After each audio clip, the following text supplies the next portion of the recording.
saluran irigasi ini sudah hampir benar-benar surut. Namun, bagi wanita ini, kondisi tersebut justru menjadi kesempatan emas.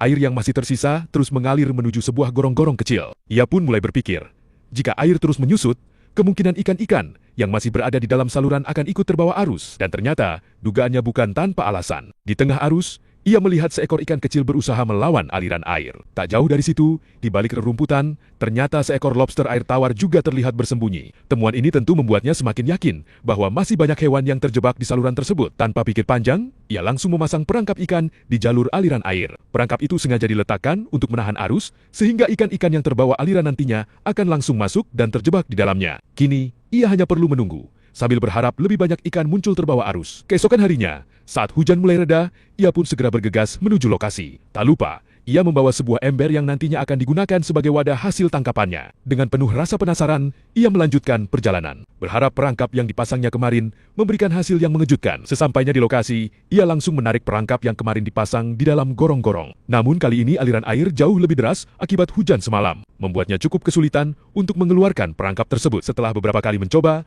akhirnya perangkap berhasil diangkat ke tepian. Ember pun segera diisi air, dan hasil tangkapan mulai dipindahkan. Awalnya yang terlihat hanya rumput dan sampah tanaman yang ikut terbawa arus. Tapi, setelah semuanya disingkirkan, barulah terlihat apa yang sebenarnya ada di dalam perangkap. Ternyata hasilnya cukup mengejutkan. Seekor ikan berukuran lumayan besar berhasil ia dapatkan. Tak hanya itu, ikan-ikan kecil, keong sawah, hingga beberapa lobster air tawar juga ikut terjebak di dalam perangkap. Hasil tangkapan kali ini ternyata jauh lebih banyak dari yang ia bayangkan. Mendapat hasil yang cukup memuaskan, ia pun segera bergegas pulang untuk mengolah hasil tangkapannya menjadi masakan yang lezat. Namun, untuk ikan yang paling besar, ia memilih tidak memasaknya. Karena masih sangat segar, ikan tersebut justru ia lepaskan ke dalam kolam miliknya, agar bisa dipelihara dan tumbuh lebih besar.